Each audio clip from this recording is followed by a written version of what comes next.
Hi guys, I'm Dean and this is the Inebriologist.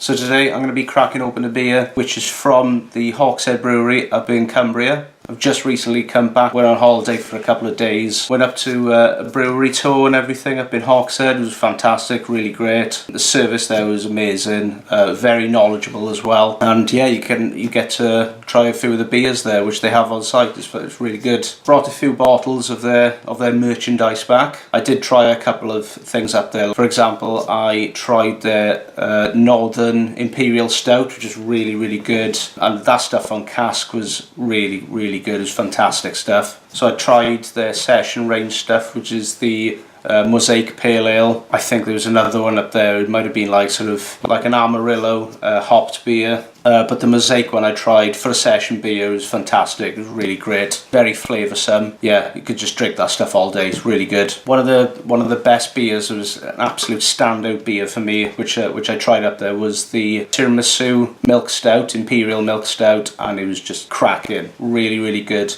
Couldn't drink a lot of it because it's so rich and so sweet, but yeah, it's a lovely beer though. It's really nice. I will be reviewing that at some point in the future. Just check back now and again, and I'll let you know when I get into that. The beer I'll be reviewing today is the Brodie's Prime, which I believe they've been brewing it since 2002. The ABV on it is 4.9%, and I don't think I've ever tried this. I've tried various Hawkshead stuff before. I remember trying their IPA, which is just an absolutely unbelievably fantastically hopped beer, really good. And I think I did try one of the other stouts they had there, but not Brodie's Prime. I don't think I tried the Brodie's Prime. So yeah, it'd be good to try this. I think it's supposed to be like a mixture of like a dark ale and sort of like a rich sort of porter type thing. It's kind of like an in-betweeny sort of beer, so it'd be good to have a try of that. So I'll open this one up and see what we get.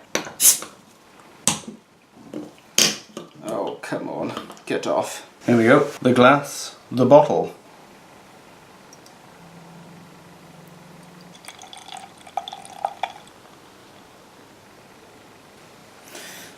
So as you can see there, quite a lively beer. As I poured it towards the end, probably about a 2 and a bit finger head on it, I think. Quite carbonated. Yeah, so the colour is a very dark ruby sort of colour. I could just see on the bottom of the glass there, actually, if it looked into reflecting off the light, because I've got another light just up here, sort of a brown tinge on it. Just better looking than the colour on it, without smelling it. I thought that would be like a fruit beer or like a lambic or something. We shall see now anyway. So I've heard it's a fruity sort of beer, but not fruity as in like cherries or, you know, dark fruits or forest fruits or nothing like that. So now I'll give it a bit of a sniff.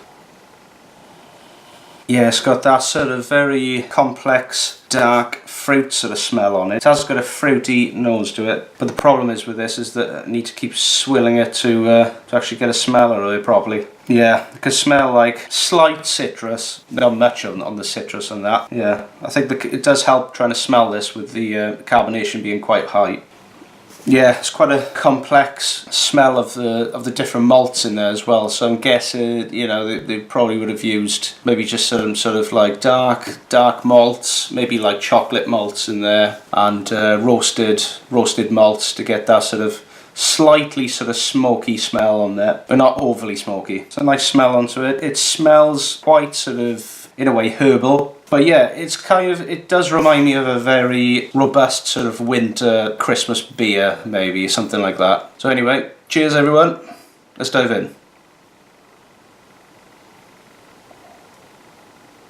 Wow, I wasn't expecting that at all. That's when you do smell it to actually tasting this is completely different. One thing, it smells completely different to what it tastes like. First thing I can taste on that is dark malts that do come through, but it's very dry. So as soon as it hits your palate and it goes down, it just saps all moisture from your mouth. But there's quite a lot of bitterness on that. Again, it's kind of like when you bite into an orange and you've got a little bit of an orange sort of flavour on there, but then you kind of like, if you've bitten too much into an orange and you've got that pith that's in there, and it's very bitter. It's kind of almost like that. As I said, so you got spices coming through. You've got your caramel sort of flavours, like really dark candied sugar. But to be honest, the sugar is not really, it's not really a full forward sort of attribute to the beer, because usually with some dark beers they usually tend to be quite sweet, but this one is not really that sweet. It is a little bit, but not that much. You can definitely taste roasted malt flavour, and it actually the flavour of it is actually quite smoky. It did smell a little bit smoky, but it wasn't to the point where, you know, it really does blow your face off